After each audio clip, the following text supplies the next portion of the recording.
Rev up your engines!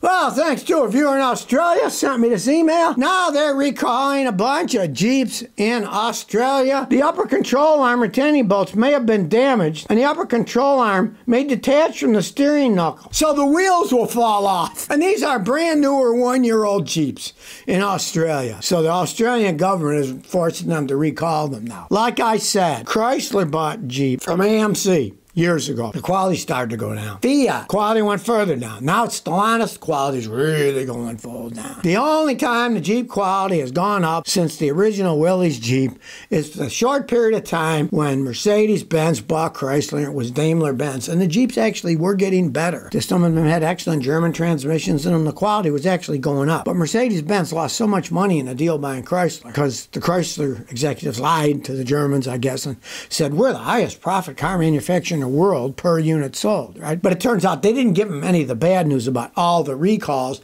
and all the crap they had to fix for free, which actually they weren't making money in the long run, even though they told them, oh, we're the highest profit per car manufactured unit in the world. It was all lies. The Germans found out they lost billions in that deal, right? Then somehow the guy that they used, that it was a holding company, LLC for a while, he suckered Fiat in buying it. It's like a giant game of whack-a-mole. There's one over here, there's one over there, pop them, moving them over here, you know? Just keep people's minds off the fact that they're making crap. Your average Joey says, I'm looking for a car for my son. He's rode the life out of his 2009 Camry. He's got some money saved, and I'll put up the rest for a total of $20K. He wants more of a sporty ride. He wants BMW, but the ones you can find for $20K aren't worth it, especially after $100,000 on them. Okay. What do you think of a 2015 to 16 Lexus IS 250 350, Acura TLS 2015, Scion TC, 2020 Corolla Apex, 2020 Honda Accord 2.0 T? Well, if you want something a little bit sporty, have some fun,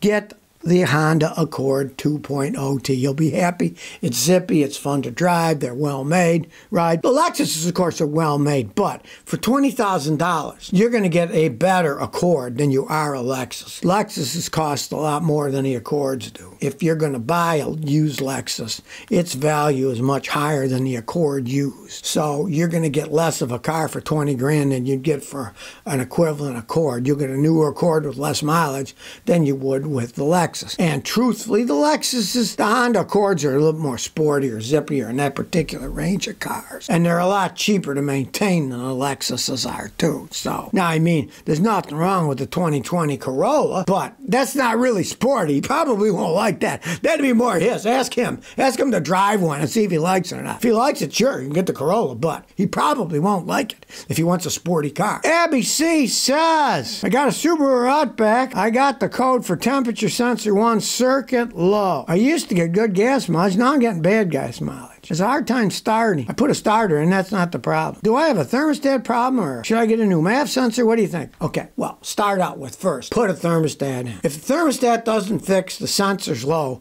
then replace the sensor. Then the sensor's bad. More often a thermostat just breaks. They're simple. Replace the thermostat. But if it still has that code, then replace the sensor, because the sensor tells the computer. And if the thermostat's stuck open, it'll say it's low. But if it's broken, it can say that too. But change the thermostat. That's cheaper, easier. Do that first. Now, as for if your gas mileage is really bad, first thing you want to do is change the thermostat. If that code goes away for the thermostat, see what your gas mileage is. Because if your car's running cold all the time, you're going to get crappy gas mileage. They're made to run warm. Car engines are made to run warm. And strange as it sounds, the warmer your car engine runs, up to a certain point, if it overheats, then it's no good. But the warmer it runs, the more efficient the car is, the better the gas mileage. So start there.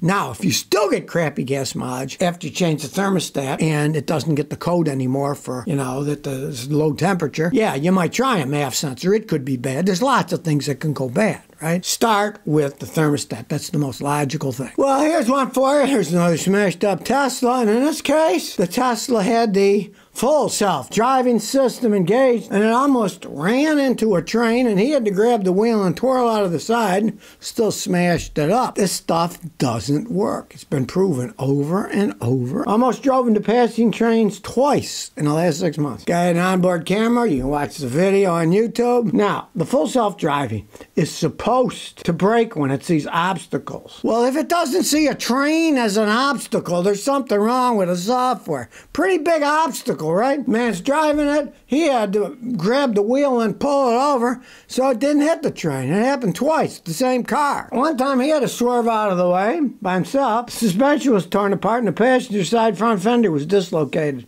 and the side still was ripped off. Hey, he had to take over. This stuff doesn't work. They can talk the talk, but can't walk the walk. It doesn't work. It should not be allowed on the roads. Now, it was foggy weather, too. Well, let's see.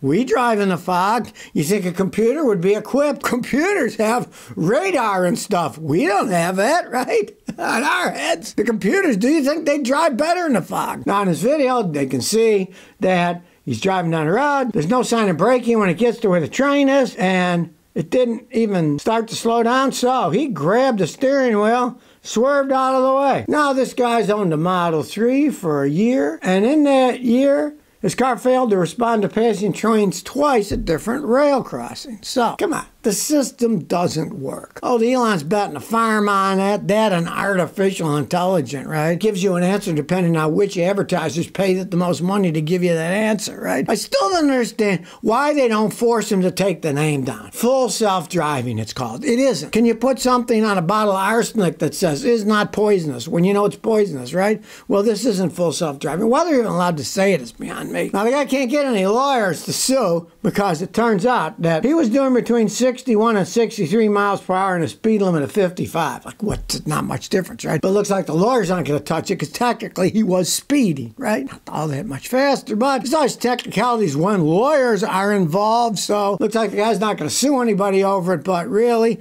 I think he should sue himself for being stupid and buying one of the things in the first place. I warn people about stuff. If they go out and buy it, I have no sympathy for them. Years ago, I had a customer.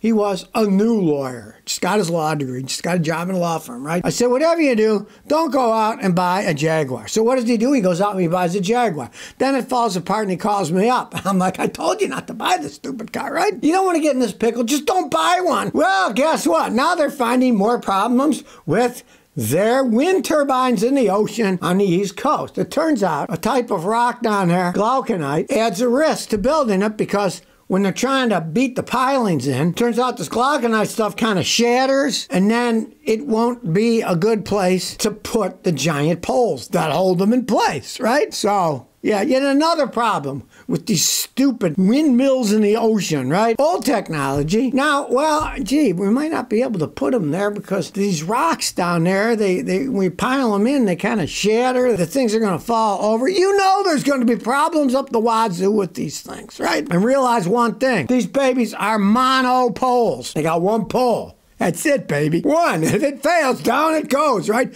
You know these things are going to be falling over. We all know it. We're just waiting for them to put a bunch of them up and see how long it takes for them to start falling over. Breaking, rusting, and also falling over. Right? Now they're saying, gee, there might be some kind of rocks down there that it might not work too good, right? Does anybody do research on this crap before they even put them out there? You take the oil and gas guys, they do all kinds of research, sonar stuff when they're drilling for oil to try to find oil. They understand a whole bunch about how the rocks work and what they are. You know? Maybe they should have consulted them and asked them to do a little research, right? Instead of sending these clowns, we'll put out these poles with giant windmills on them. What the heck? We'll just beat them into the ground. Hey, we've done it before. Yeah, but there's all kinds of different rocks of the world in the ocean, right? And if this glauconite is as bad as they say, good luck. They might have a hard time even getting them in. Then when they do get them in, they may just blow over in the wind and the waves. Is this the urban future? There they are. Little bitty cars. They're called hoppers. It's a German-built, three-wheeled vehicle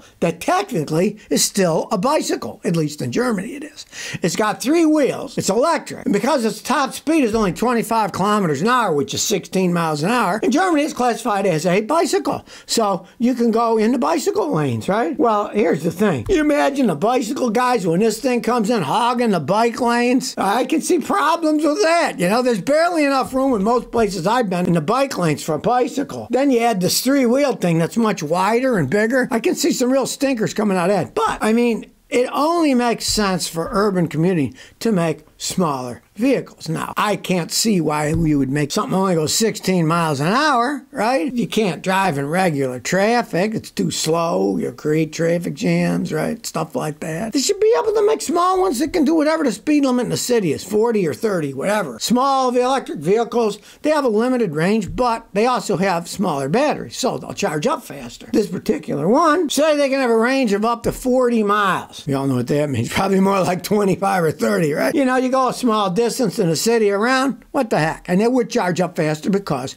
they're smaller, right? And technically it is a bicycle by German law. I have tons of electric bicycles that I try out, see which ones are good to warn you people, and they recharge pretty fast. Even the big giant ones take maybe 3.5 hours to charge. The small ones will do it in less than an hour. Maybe make small electric cars, like I said in the first place. Start there. Don't start with these 100,000 monstrosities that can't go that far. Start out with small ones, like this hopper that they have in Germany now.